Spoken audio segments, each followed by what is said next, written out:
To our Wednesday meditation service. The daily word for today is, with God, I am ready to grow. Sometimes I might believe that life just isn't that interesting, or that my adventures and fun experiences are behind me. But life is what I make of it. And the more of myself I invest, the more interesting my life becomes. Life is for living, loving, and exploring. With spirit, I am ready. Wherever I go and however I go and grow with God. So we're going to be doing a chant, and very simple. You don't have to think about what you're singing or how you sound like, what you sound like. Just relax. Okay.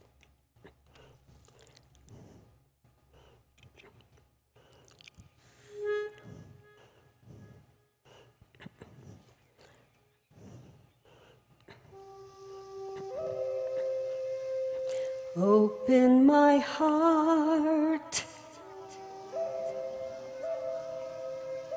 let only love flow through me.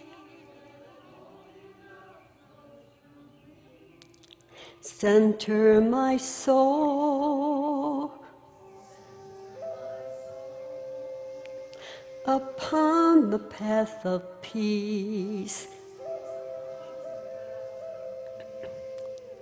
Make of my life a melody of love. God is in all of life. We are all one.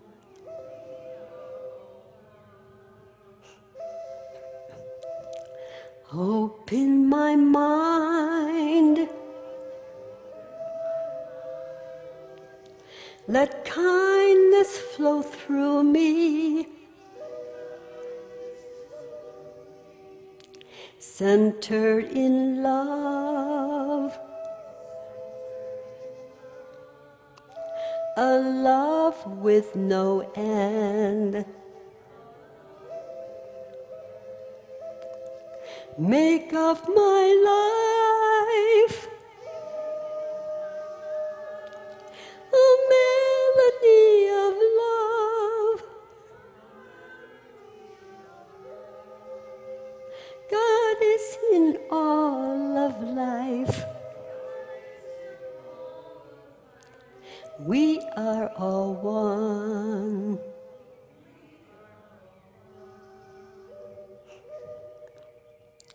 Open my eyes to see love before me, radiant love, shining through all. Make of my life a melody of love. God is in all of life. We are all one.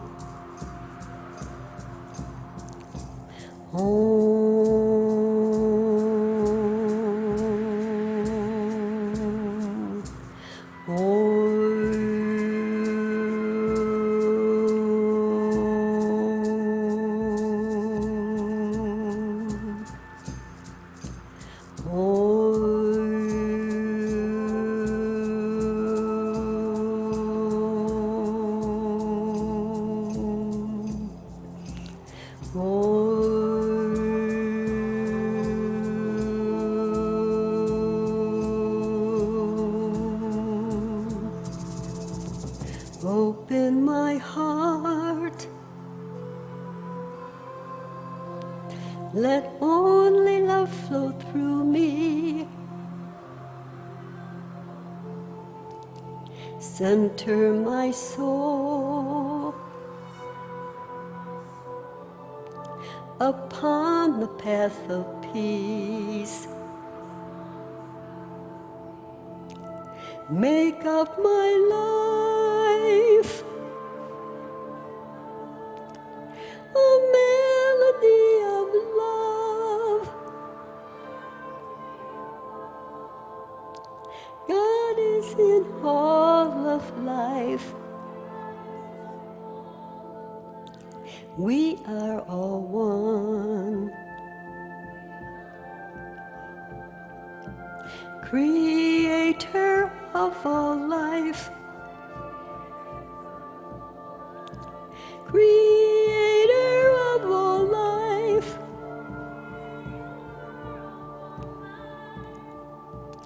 Bring us to the light.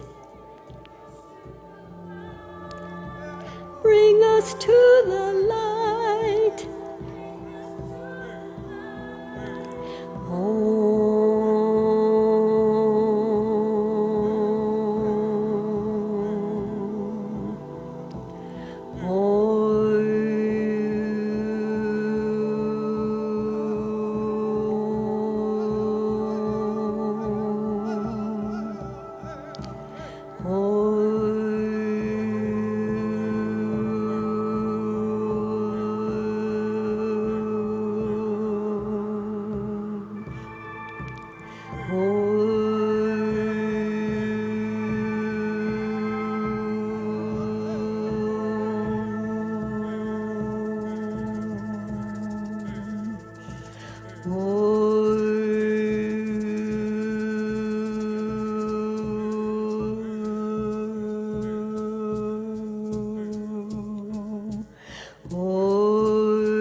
Some illustrations are so apropos that they are worth repeating many times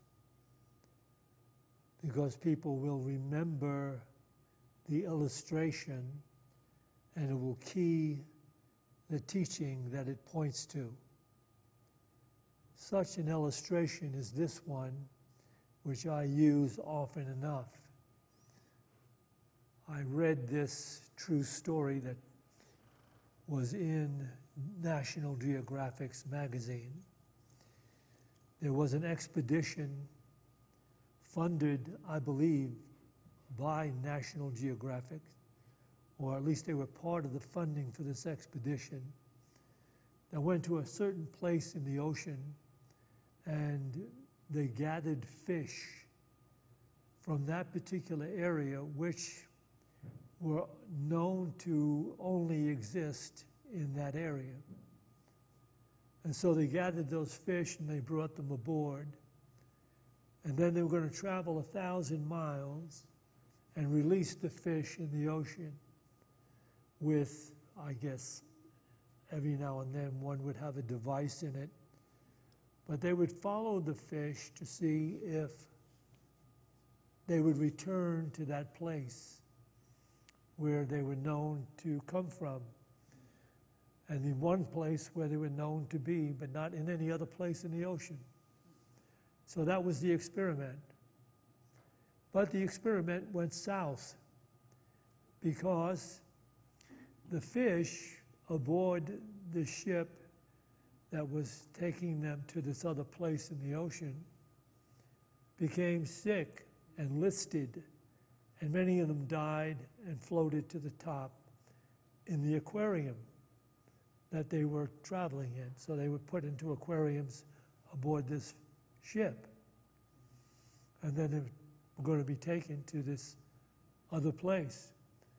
But so many of them became sick and died that they had to discontinue the experiment, and they looked into it and discovered that the fish were seasick. And they were seasick because their aquariums were only water 2 feet deep. And while riding on the ship, they were bouncing around and going back and forth, and so they got seasick. While in the ocean, these same fish, when the ocean is choppy, they simply go below, way below, where the ocean is still quiet and smooth. So they don't get seasick when the ocean is all choppy. And they had no place to go in the aquariums, so they became sick. And that is a perfect illustration for the world and the thinking of the world and all the people that are living in the surface consciousness of the world. They have no recourse but to be tossed to and fro by every changing tide of circumstance. That's the way people live in the limited thinking of the world. As conditions and circumstances shift this way or that way, according to how it affects their personal expectations, they will either be somewhat peaceful or maybe not peaceful at all, because the circumstances change continually.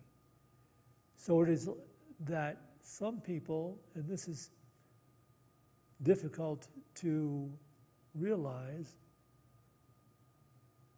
maybe most people live seasick lives because they're forever being tossed this way and that way by the changing circumstances. Those which they agree with, they might have some peace of mind, but those which go against their expectations or their opinions or what they believe should be, that tosses them and upsets them. And so the reason we have a seasick consciousness in this world is because people have no recourse to go deeper. That is what spiritual practice is all about. It is about being able to go deep and access the core nature of our being. And by doing that, we free ourselves from the changing circumstances of the world. We get to a place where those circumstances no longer hold sway over how we feel, over our emotions. And so let me share this with you from Eckhart Tolle regarding this condition. This is from the book Silence Speaks, page 66. On the surface, you may still be happy when it's sunny and not so happy when it's rainy. You may be happy at winning $1 million and unhappy at losing all your possessions. Neither happiness nor unhappiness, however, go all that deep anymore. They are ripples on the surface of your being. The background peace within you remains undisturbed, regardless of the nature of the outside condition. This is Master Eckhart Tolle, who went through a mental breakdown for a long time. He was a scholar and a student, and he was going to be a psychologist or a psychiatrist of some kind. But he became so overwhelmed with the difficulties and the stress of trying to get through and do this in school that he finally had a breakdown.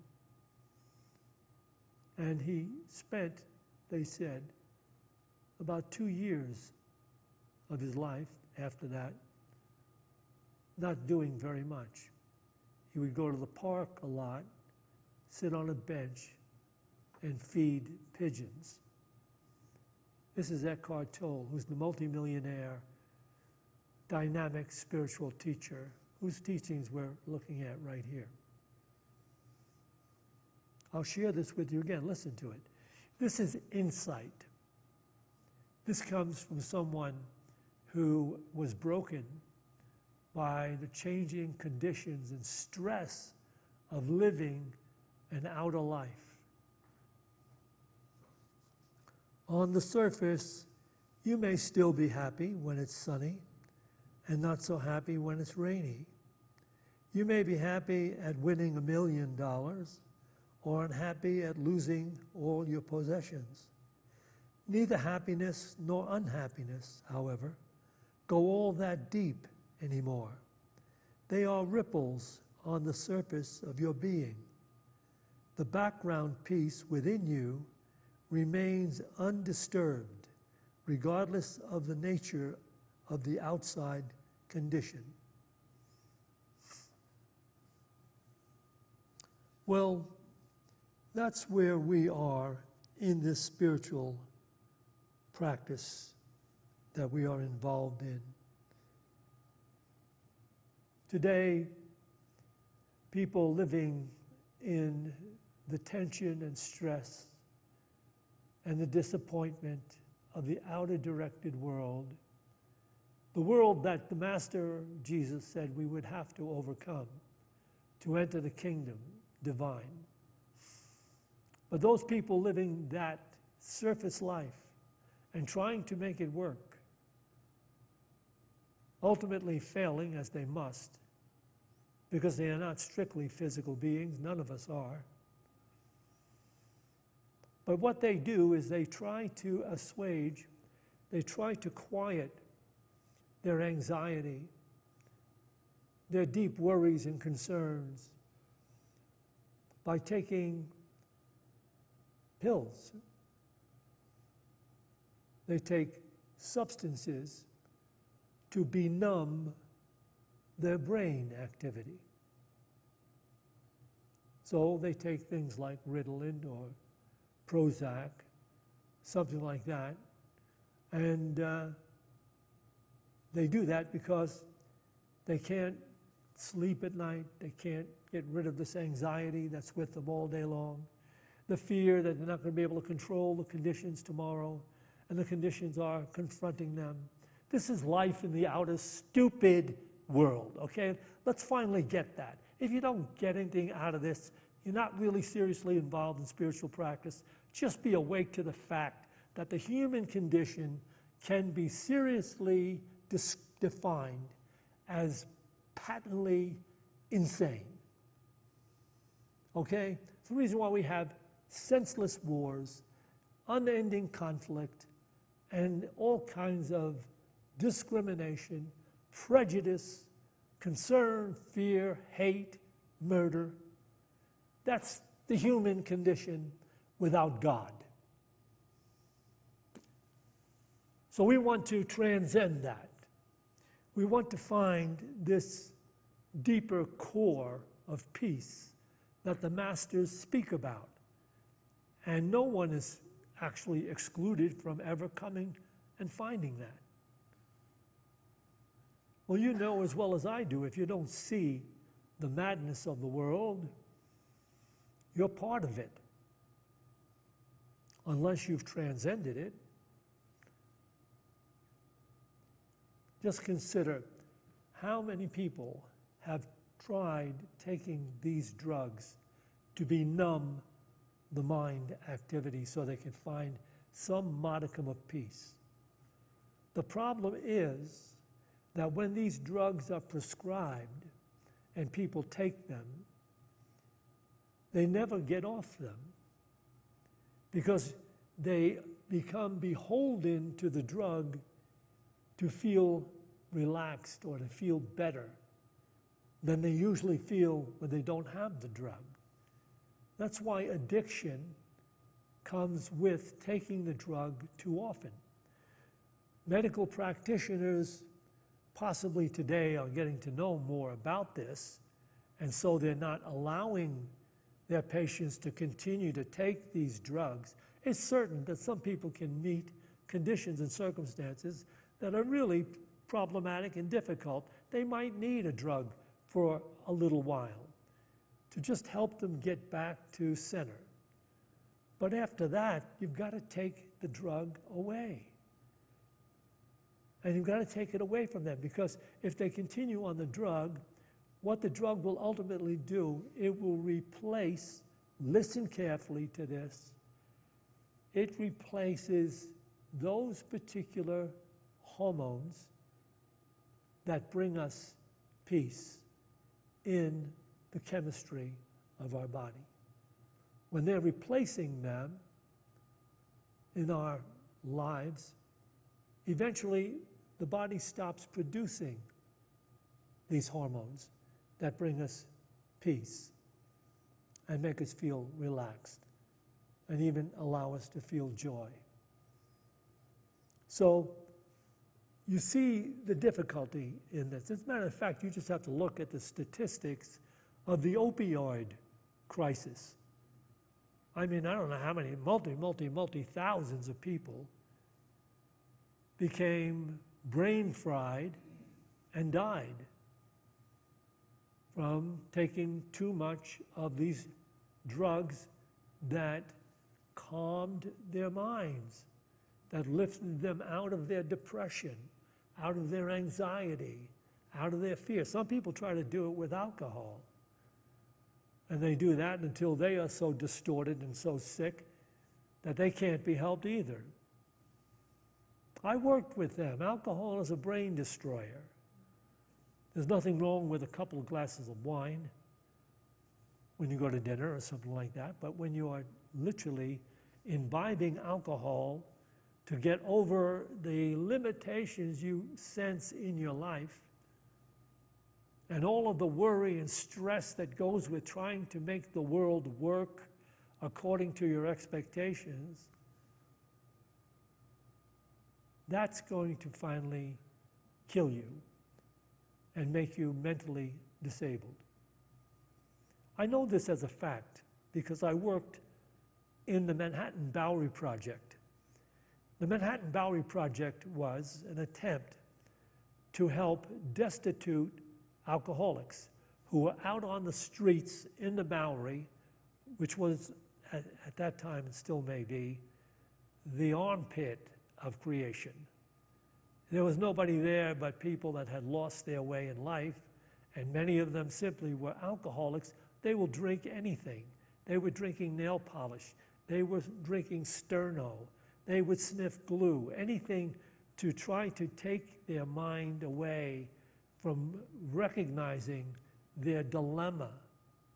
And what they did with this Manhattan Bowery Project, the city gave a building to the medical research people involved with alcoholism. And they had 3 floors in this big building, this big dilapidated building, yes, down in the Bowery. And they turned 2 floors into a hospital. And, you know, doctors in training would come there and work with those alcoholics who were willing to come up from the street and be treated. Now, the way it worked is a person that worked for the hospital, a social worker, and a police officer, both had to go down into the streets of the Bowery, find these guys that were laying in the streets, try to wake them up, because you couldn't take them without their will, wake them up and ask them, do you want to get dried out? Do you want to try to get free? You can come to the hospital and we'll feed you, we'll care for you, we'll give you some drugs to avoid the DTs, and we'll try to get you rehabilitated. And so that if they agreed, they were brought into the hospital. But when they were brought into the hospital, I worked there as a medical aide. Most of them were covered with their own defecation and lice. They were already in desperate condition. And we would have to, medical aides would have to cut their clothes off, take them into a shower them completely, and then delouse them. It wasn't a great job. It was a hard job. And it got very hard every now and then when one of these lost, drunk, destitute people in the shower would just simply hug you. Thank you, man. Thank you. God bless you, man. Knowing they're covered with lice still, and you've got to try to free yourself from them and keep them from falling down and everything else. I did that. But as desperate as they were, there was still a modicum of ego in them. I could tell you this whole story. Some of it's in my book. If you want to read a book that'll really open your mind to life and how to live it more effectively, read my book. Tell people about a book that really works for you. Escape to Another Reality is the title of the book. Okay, so we are talking about the necessity for people to reach such a place in desperation that instead of turning to drugs and alcohol, they turn to seeking another way to live their lives spiritually.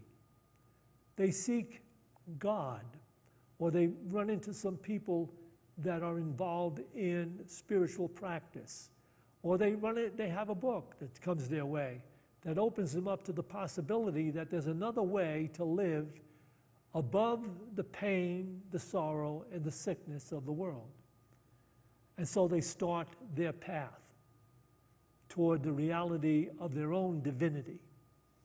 And that's what Unity is all about. And Unity has been a place where that has been an amazing way for people to get free of the pain and sickness of the world.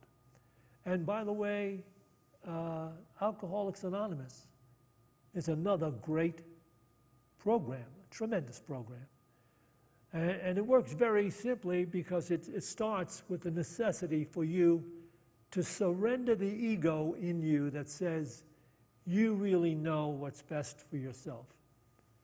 So you have to get up and you have to say, I admit I'm an alcoholic. I'm helpless. I'm helpless against this drug that I've been using to try to escape life, true life. So, and there's a number of organizations, really. Unity is one of them, but we start on a positive note. And we help people to get involved in spiritual practice so that they can actually access this deeper level of awareness, which brings peace to their mind, harmony to their body and their health. But it requires a daily practice so that you don't allow all the limited conditions that you've been exposed to and believe in to still affect your mood, your feelings. And so what I'm suggesting tonight is that we're in the process of learning how to wholly pause, to take a holy pause. That is, when you're feeling anxious about things in life, when you're beginning to have worries and you feel depressed, and you don't like what you see, and things aren't going right, and your natural tendency is to lash out, to be angry at someone or something around you and blame them, and carry your anxiety with you into the workplace, into your family, into wherever. That's not going to help anyone. So the object of our journey in unity is to learn how to pause when that starts to happen. And to know we can give into it, we can allow it to take us over and make us completely impossible to feel peace, or we can pause, not react, and know within ourselves we can choose peace. We can actually choose to look past what appears to us to be the cause of our unhappiness or anxiety, and instead just say, I could choose peace. I could just let things be whatever they are. Let it be so. Yes, okay, you know, the job was very stressful, and it's going to continue to be stressful for a while, but it's okay. Let it be so. I'm going to let it be stressful. When you start to do that, let it be whatever it is. You start to feel peace because you don't have an inner resistance to what is happening. When you lose that inner resistance to what is happening, you are entering the spiritual realm that Master Eckhart Tolle is speaking about. You've decided to live in the present and not be in resistance to whatever the present may be offering up. Whatever the conditions are that seem to be there, what you're doing is you're not inwardly resisting them. You're just allowing them. You're allowing, and you're choosing peace. What I just said to you is the most meaningful, truthful ideal anyone can take a hold of in life. What I just said is it. You have the power to transform your experiences in such a way. You don't have the limited surface ideas of New Age spirituality, which says mind over matter. If you create enough of what it is you want in your mind and you set it up that this is what you're going to get, and you go forward for this and not allow anything to get in your way, it will come your way. Let me tell you firsthand, even if you gain that insane approach to life, that you get something or other that you really put your mind on, it will never bring you satisfaction. And it will never bring you peace. Because you are here by divine appointment. You have chosen to live the third dimensional experience in a body in order to learn in your soul how to live as an emissary of divine awareness or God consciousness. Now just say to yourself, stop for a second, just say to yourself, do you believe in the possibility of what I'm saying? That's all. Just that's it. Because if you don't believe in the possibility of that, it's fine. Nobody's going to get you but yourself. Nobody. There's no separate God going to judge you on that. Going to get you for not being right with the truth. You are simply being isolated from the reality of divine life, peace, joy, insight, and true love. That's all. But it's your choice.